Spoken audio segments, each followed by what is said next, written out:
KUAM News Headlines is presented by Calvo's Insurance, serving Guam for 80 years. Matson, gold sponsor of the 2018 Micro Games in Yap. The all-new 2018 Kona by Hyundai, available at Cars Plus. IP&E, fueling excellence. McDonald's of Guam, I'm loving it. And King's Restaurant, located in Tamuning and Dedido. Always open, always local.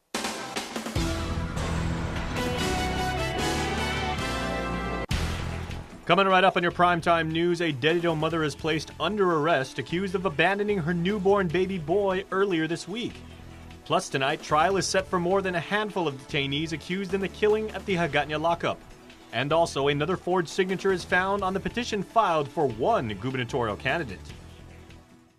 Hafaday and good evening to all of our viewers and streamers all over the world. I'm Jason Salas, and the mother of an abandoned baby boy found on the doorstep of a home up in Dedido Tuesday has now been arrested. Police have charged 32-year-old Naomi Nicole Tysikin Omapis with child abuse, failure to provide, and family violence. She was booked and confined. The newborn was left at a house on East Santa Barbara Avenue, with the homeowners finding the infant wrapped in a towel in a laundry basket. The child's umbilical cord was still attached and blood could be seen on the child's stomach. Police say they canvassed the neighborhood for information and located the mother at a home on the same street. Meanwhile, the baby is reportedly in good condition and is under the care of Child Protective Services. Elsewhere tonight, 7 of the 9 accused in the murder at the Hagatnya detention facility are set to go to trial next month. Yet the ongoing delay has at least one of those defendants calling for his case to be thrown out. Nick Delgado has more from court. 6 months after the apparent revenge attack on DOC detainee Edred Manson Essar, Superior Court Judge Anita Sokola has now set jury selection to begin on July 9th. But that date was left with uncertainty after the court said the Department of Corrections failed to send a representative to Thursday's hearing. The trial is said to include a visit to the holding area at the local courthouse where one of the alleged beatings on Essar occurred, as well as at the Hagatnya detention facility where he was found dead. No one from DOC showed up, Sokola issuing an order to show cause, stating, quote, "I am very shocked to find DOC did not follow this court's order." Dep Court Director Tony Lamarena, however, tells KUAM he never received notice from the court and will comply once an order is sent his way. It was last December detainee Essar was found lifeless inside his cell, the crime scene already cleaned up before corrections officers and investigators arrived. As reported, Marvin Retcham, Isler Miller, Benster Benjamin, Jimmy Hadley, Albert Santos II, Elas Simron, Andrew Rios Jr., Vincent Manicio, and Jeremiah Suzaki were arrested and charged in connection to the murder. Hadley has since pleaded guilty to the charges. On Wednesday, charges against Santos were dismissed without prejudice after the prosecution admitted it was unlikely a murder charge against him would hold up a trial. The delay to get trial going is also met with the holdup in getting DNA testing on each defendant completed so that authorities could send it to the FBI for analysis. The problem, forcing Jeremiah Suzaki through his defense attorney to inform the court of their intention to file a motion to dismiss, as he, along with the others, have asserted their right to a speedy trial. Judge Sokola, meantime, has ordered all parties return Friday morning at 8:30 to allow DOC the opportunity to explain why they were a no-show at Thursday's hearing. The court-martial and the prison will also inform the judge when they can schedule a visit to the 2 crime scenes.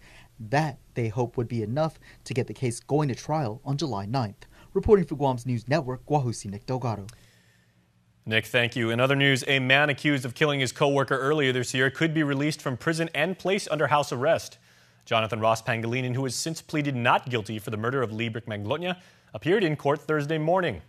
The pair got into a fight, as we reported, after a Mestsumoru celebration at AK Toyota this past March. That fight ended with Manglotnya on the pavement, beaten to death. The court on Thursday learned of an email that alleged Pangilinan would leave the island if he was released from prison, yet his defense attorney told the court that's not the case, as Pangilinan has 4 children that live on Guam and that he is not a flight risk. Pangilinan is set to return to court in mid-July, where the judge could decide whether or not to release him to the custody of a third party. Well, there are new developments, my friends, to bring you in the case against the 10 people indicted in what police call the largest cocaine bust ever in our island's history. And one of those suspects evidently had positive results after being drug tested by probation. Nick Delgado has our next report. 35 pounds of cocaine, nearly all of the 10 people indicted on drug charges linked to GPD's largest cocaine bust ever were back in court. As reported, Robert John of Bison, Jonathan Joe Meno Manglotnya, George Carlos Polino Flores, John Fajitana Tongo, Monica Ann Kanata, Carl Santiago Uggan, Nicholas Glenn Frederick, Dambi Yi Rojas, Jimmy Afison, and Randall Fulcher Jr. were taken into custody following multiple drug raids in May. The court learning today that Robert Afison, the alleged drug supplier, recently tested positive after a drug test was conducted by probation. Judge Michael Bordallo nearly sending him back to prison, but because it was his first violation, Robert was given a second chance, the judge ordering that he stay clean for at least the next 30 days and pay the $80 for the drug test, or he would end up spending a few days in prison. Court documents state Robert told investigators the cocaine was his after it had washed up on the shore of his property. The court also issuing a warrant for Carl Uggan and Jonathan Manglotnia after both apparently failed to report to probation. Judge Bordallo did grant the motion to release George Flores from custody. He's being placed under house arrest. Meantime, house arrest has been lifted for John Tanatongo and Monica Kanata. Each of the defendants is charged with possession of a Schedule II controlled substance. Robert faces an additional charge for delivery of a Schedule II controlled substance. The DEA is analyzing the drugs. The group is set to return to court for further proceedings on August 2nd. Reporting for Guam's News Network, Guahusinik Delgado. For the time being, Governor Calvo did sign an executive order supporting the petition for high-intensity drug trafficking designation for Guam. The effort sends a clear message that drugs are not welcome in the territory, with the administration saying GPD will lead the effort to eliminate drug trafficking threats along local and federal agencies alike. To election headlines now. The Guam Election Commission will be working this weekend, wrapping up some pretty big loose ends before it moves to ratify candidates for the primary election ballot on Monday. At stake is the public auditor candidate, Speaker B.J. Cruz, who may be booted from the ballot following discussion at the GEC's board meeting last night about whether or not Cruz is eligible to run for public auditor as a current elected official. It's a very complicated legal question, and beyond, beyond this office, it would be up to the commission and with guidance from the legal counsel. On page. The Speaker confirms with KUAM News that he expects the GEC to make a decision on Saturday on whether or not he will be allowed to run for public auditor. Also discussed last night was a complaint filed by former Senator Bob Klitsky regarding the Lieutenant Governor candidate Dave Cruz and his former employment with DOE. Klitsky says the ultimatum offered to Cruz by Superintendent John Fernandez was in violation of Guam law. The GEC today signed off on subpoenas for documents relative to Cruz's job with DOE. Also subpoenas requiring DOE, Fernandez, and Cruz to appear before the GEC's board. It seems like if we get enough information based on what they submit, we may not need testimony. And again, it's simply to address Senator Klitsky's complaint. The GEC meets Saturday at 3:30 in the afternoon. Well, as reported on social media this morning, Natalie Somang Franquez was supposed to hear her name on the petition to elect Ray Tenorio and Tony Atta, especially since she says she didn't put it there. As the AG's White Collar Crime Unit continues its investigation of forgeries on the BOTA campaign's petitions, Franquez tells KUAM News that she wants to see whoever forged her and a family member's names behind bars. Here's more with our Chris Barnett. Natalie Sumang Franquez enjoying her summer back here on Guam when news of forgeries on the Tenorio Atta gubernatorial team's nominating petitions broke on KUAM News.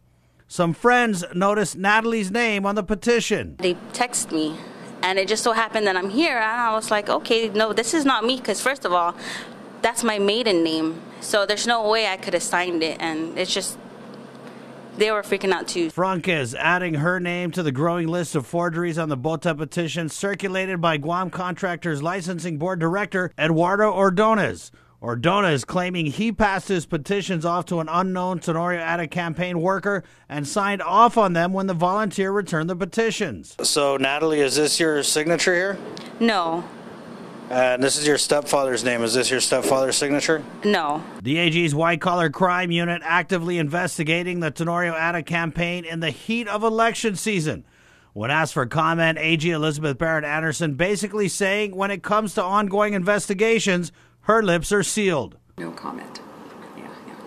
Franquez now saying someone should be held accountable. They should go to jail. That's a crime. Forgery is a crime.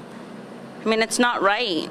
Meanwhile, the BOTA team distancing itself from Ordonez in a release to media. The Tenorio Atta campaign said Ordonez was one of, quote, hundreds and hundreds of volunteers.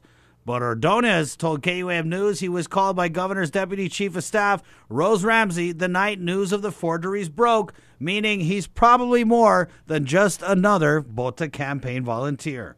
It's not only me, it's a bunch of other people, and there's probably more white-collar crime going on, and I'm sure there is, so something should be done about it. For Guam's News Network, Chris Barnett reports. And unfortunately, we do have some more election controversy to pass along to you, with specifically candidates shuffled and employed at Adelup so they may keep a paycheck and run for public office. Republican senatorial candidate Michelle H. Titano may have been moved to the front office, but we have confirmed she has not even resigned from her position at the Department of Labor. She herself confirmed today that she hasn't even done the paperwork yet. Later today, however, DOL Director Sam Abini called to say Titano's last day was effective June 26th at the close of business. Coincidentally, that was the filing deadline to run for office, as you know. Now, also part of the candidate clique moving to Adelup are senatorial candidates Tello Taitigui and Julius Santos. Both moved from GITA to the front office and got new titles as staff assistants. According to the CSC's Pete Calvo, elected officials, special assistants, and staff assistants to the governor do not have to resign, making the Adelup move completely legit. But what about senatorial candidate Amanda Blas? She's not such an assistant. She's the executive director of the Commission on Decolonization. Does she have to give up her job? Calvo says she would advise that she should step down. In her position as executive director, she takes home a little more than $82,000 a year. If you've got something to say about all of this, according to the CSC, a complaint has to be filed for them to look into the matter. We have got much more on this matter with KUAM's Chris Barnett. Make sure to go to KUAM.com or the KUAM News mobile app to check that out. Well, speaking of politics, Democratic gubernatorial hopefuls Dennis Rodriguez and David Cruz laid out their plan of action should they be elected to Adelup this fall. Speaking from their campaign headquarters over in Tamuning, they identified 3 pillars of their platform: ending public corruption, an economic revolution, and, as Rodriguez explains, government modernization. We will restructure the government so that it works and functions the way that everyday citizen expects it. On the first day, as I have mentioned, we will issue executive orders transferring existing functions out of existing agencies and under the interim purview of an umbrella agency. We will also submit 9 bills to the legislature to codify the replacement of the existing 52 agencies into 9 cabinet agencies that will function in a way that breaks down barriers, eliminates kingdoms, gets people to work together, and most of all, serves the government's customers in the most efficient way. As you are hopefully well aware, there are 3 other Democratic teams running: Lulian Guerrero and Josh Tenorio, Carl Gutierrez and Fred Berdalio, Frank Uggan Jr. and Alicia Limtiaco, with just 1 team representing the GOP, that of course being current Lieutenant Governor Ray Tenorio and his running mate Tony Atta. Well, Prime Time continues right after this. Please stay tuned. There's much more coming up.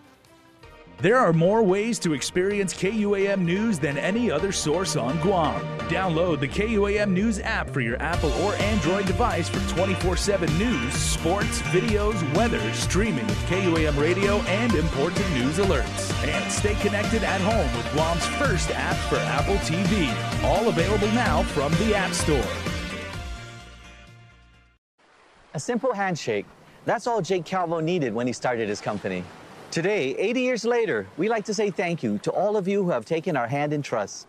Thank you to the dreamers. Thank you to the realists. Thank you to the family-oriented. Thank you to the entrepreneurial. Thank you to those climbing the corporate ladder. And to the ones starting a new life together. Thank you to the traditionalists and the edgy. To the young at heart and the old souls. Thank you to the daring, to the protective, to the practical. Thank you to the hopeful. To all of you from all of us, our deepest, happiest, and infinite thanks. 80 years here for you. 80 years thanks to you. Calvo's Insurance, a legacy of trust. On my last day at the court, I was presented this jar of Post-its. During the presentation, they said, "Josh, we asked every single employee to write down a word that best describes you." They must really believe it's an important thing that they need to share with me. So it's quite humbling when you see, what people think of you. professional, leadership, visionary, articulate, dedicated, admirable, caring. It meant to me that people that worked for me were very happy with my leadership. They were very thankful for my leadership, and they were impacted by my leadership. I want to serve as a lieutenant governor because the skill sets, my experiences, and my energy, and this is an opportunity for me to help push a vision. That's the reason why I'm willing to take a risk and run for office. In this divided world, there are still things that unite us. Great music, thrilling games, and the love for that perfect burger. Ruby Tuesday Guam, for the love of burgers menu. For a limited time, get an amazing burger for just $11.99. Lunchtime at Ruby Tuesday Guam. There are more ways to experience Guam via KUAM News, giving you what you want, when you want, and how you want it. From smart devices, Alexa, what's in the news? Here's your flash briefing. Over the web, on mobile, on streaming platforms, with immersive, interactive formats, and via social media where it's more than just content, it's conversation. More ways to keep you informed and entertained whenever you want it, wherever you are, on whatever device you're using. Primetime continues right here on KUAM TV, Facebook, and YouTube as more time is needed to deal with the island's trash situation. The district court has ordered a 6-month extension to the federal receiver's control over the solid waste system. The transition to local control was supposed to have taken place on June 30th at the end of the month, but it's now been extended to the end of the year. The turnover has been delayed several times now, with the court finding that the Guam Solid Waste Authority is not ready. The receivership was ordered 10 years ago after GovGuam was found to be in violation of the Federal Clean Water Act and failed to take action to shut down the old Ordit dump and open a new landfill. Well, the Calvo administration, in other news, is reporting a nearly $33 million government surplus for last fiscal year. They say drops the cumulative budget deficit to $72 million from the $300 million deficit Governor Calvo faced when he first took office in 2011. AdLoop does credit a combination of reduced spending and increased revenues. Here's Budget Director Lester Carlson. So we accomplished a surplus with actual revenues, $23.2 million less than was budgeted. So I would hope that that's not lost on the people, that we had less cash come in than was forecasted, yet we still were able to achieve a significant surplus. Still, he says he warns the fiscal progress they've made could be derailed if senators repeal a 2% general sales tax set for October and do not replace it with other types of revenue enhancements. This economy, this island, all the progress that we've been making will take a serious economic downturn. We're talking $67 million in fiscal 18. The speaker last Friday is looking at upwards to $160 million for a full year. Carlson adds that senators should view the recent increases in tax collections as a revenue replacement going forward. He says that was a one-time infusion. Senators meet in session Monday and are expected to debate a tax repeal bill. Elsewhere tonight, demanding justice for victims of nuclear radiation, Guam's own Robert Celestial testified in the nation's capital, urging senators to pass Bill 197 to right the wrongs of nuclear testing across the country, as well as throughout the Pacific, like Guam. Carmen Talahi has our next report. The fallout of nuclear testing in the Pacific Islands by the U.S. military shook the island of Guam. The people of Guam were exposed to nuclear fallout from the Pacific nuclear testings in the Marshall Islands from 1946 to 1962, when 66 nuclear and hydrogen bombs were detonated.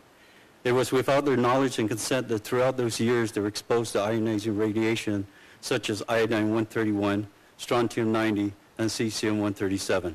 Robert Celestial, a retired sergeant of the U.S. Army and founder of the Guam Pacific Association for Radiation Survivors, testified in Washington, D.C., saying he helped decontaminate and clean up radiation in Runit Island in 1977, wearing no protective gear. And have you had cancer? No, but I have had other illnesses, diseases.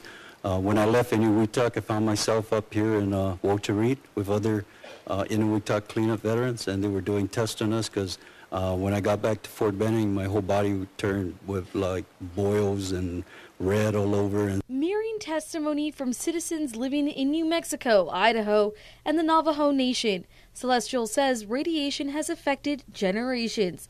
Some of his friends now battling cancer. My comrades who didn't stay in and then got out like 6 years or 5 years, and then they got sick like in 10 years, and today they're suffering with no compensation at all. And Paul Laird, a good friend of mine, he was a bulldozer operator, and he's had 6 cancers, and he asked me to speak for him, and that he is going through chemotherapy right now in Maine. Congresswoman Madeline Bordallo was in attendance, and Vice Speaker Therese Terlahi, who says the hearing was a first.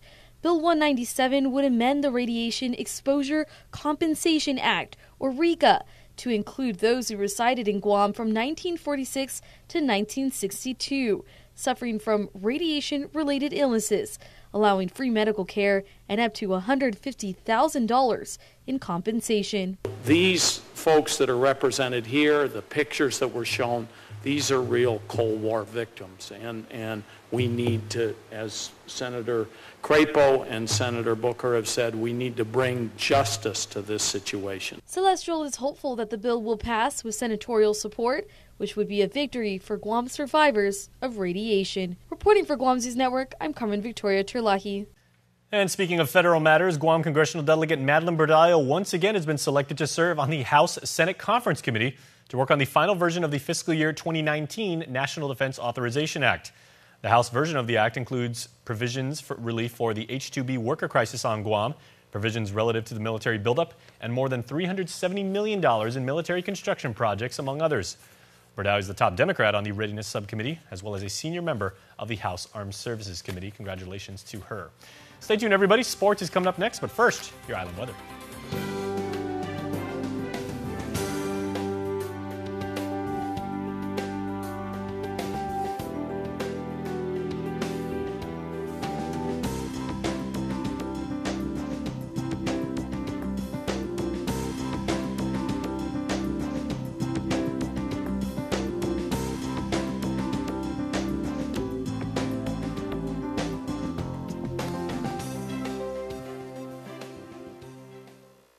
Introducing the Alpha Plus app. Pay insurance premium online using the Pay feature. Get estimate quotes for auto, home, commercial, and other insurance offered by Alpha Insurers. View our list of exclusive deals available at our partner merchants. So download the all-new Alpha Plus app on Google Play or the App Store. Alpha Plus. Make every day a plus.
You guys just set it back there.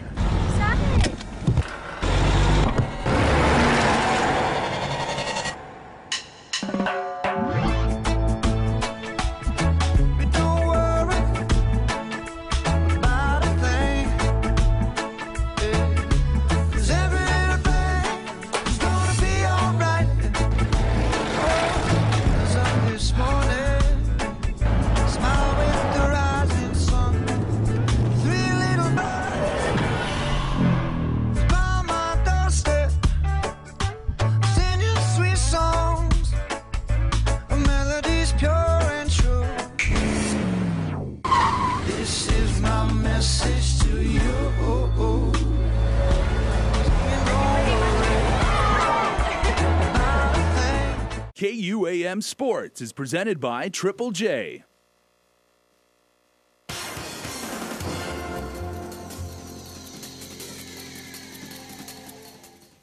Dave Delgado here for KUAM Sports, brought to you by Triple J. We get you started tonight with player profiles on the Team Guam All-Stars Majors Division. Check it out. Hafa de Guam, my name is Elijah Asuncion. I am 12 years old from the village of Mangilao. I play left field and third base for Team Guam, and my favorite player is Manny Machado. Hafa de Guam, my name is Xavier Panes. I'm 12 years old. I'm from the village of Vagat, and I play third base and pitcher for Team Guam, and my favorite player is Mike Trout. Hafa de Guam, my name is Zachary Munya. I'm 11 years old. I'm from the village of Mangilao. I play infield and outfield for Team Guam, and my favorite player is Derek Jeter. Hafa de Guam, my name is Andrew Perez. I'm 12 years old, from the village of Dedido, and I play outfield and pitcher for Team Guam. My favorite player is Jose Altuve. Hafa de Guam, my name is Nolan Cruz. I'm 12 years old, from the village of Dedido, and I play first base and pitcher for Team Guam. My favorite player is Cody Bellinger. Out of Bounds Golf Club's third annual charity golf tournament to benefit autism community together is scheduled for Saturday, July 7th at the Starts Guam Golf Resort. Showtime is at 10 in the morning. Start time scheduled for 12. It's a four-man stable format, 3 men's divisions, 1 women's division, $100 green fees, food and beverages on the course, ditty bags for all players, banquet after the tournament. For more info, call Anthony Uggan at 987-8669 or Dwayne Paul at 687-7777. You can also email guahan16@gmail.com or Dwayne at guamhome.com. The Napa Rovers and Bank of Guam Strikers 1 will meet up for the Jamaican Grill 11th Annual GFA Cup Championship title this Saturday at the Guam Football Association National Training Center at 7 p.m. The Rovers defeated the Bombers SC 10-1 last week with 4 goals from Min Sung Choi and a hat trick from Matt Robles. Bank of Guam Strikers defeated the Islanders FC 3-1 for a spot in the 2018 championship match. Joshua Calvo, Clayton Mitchell, and Scott Spindell scored for the Strikers in the win. There is no admission fee to watch the final match. Jamaican Grill will be on site to provide food for purchase.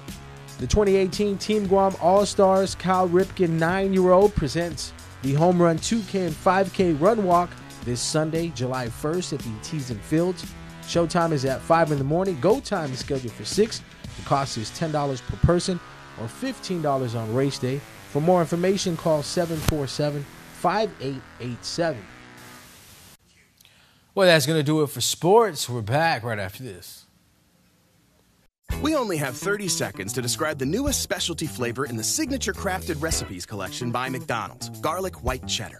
It's layered with a slice of smooth, perfectly melty white cheddar cheese, a crunchy medley of tasty, crispy garlic chips, a dramatic drizzle of smooth, delicious, and flavorful, delectably creamy garlic aioli, all come together with a mouth-wateringly juicy tomato slice and crisp iceberg lettuce atop crispy buttermilk chicken on a soft, warm artisan roll.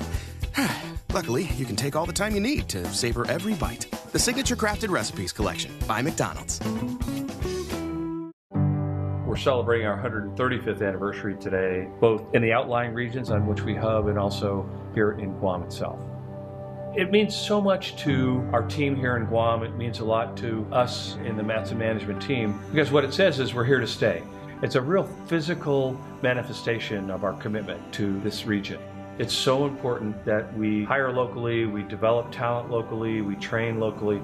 What's been a wonderful addition to our approach there is that many of the people who started off in Guam have gone off into significant leadership roles elsewhere in the company. This is our headquarters here in Guam in Micronesia. And when we talk about putting down our roots, it's not just doing business, it's about everything we do with our friends, our customers, and our employees. I believe that nobody can replicate what we do, and that's why we have such a great team and such a great service and why we're successful. This is our home, this is our life, and we're happy to make a difference in everyone else's life.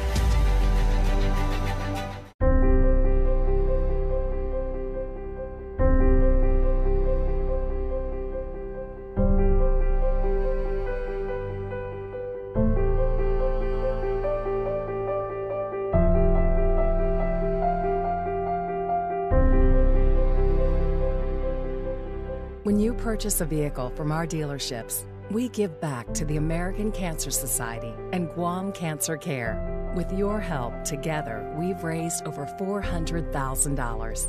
giving local cancer patients a gift of more anniversaries, more birthdays, more years, more days.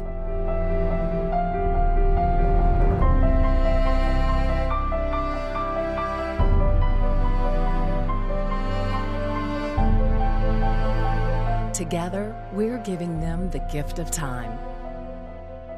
Triple J, customers first. We got it in the mix coming right up, so stay tuned for that. But first, here are tonight's birthday shout-outs, courtesy of our friends at Cold Stone Creamery. First up, Juanito Castro. They say they love and miss you, Daddy, coming from your wife, children, and the fam bam. Also, happy birthday to Tyler Iglesias, coming from your family, Mommy, Daddy, John, and your brothers and sisters.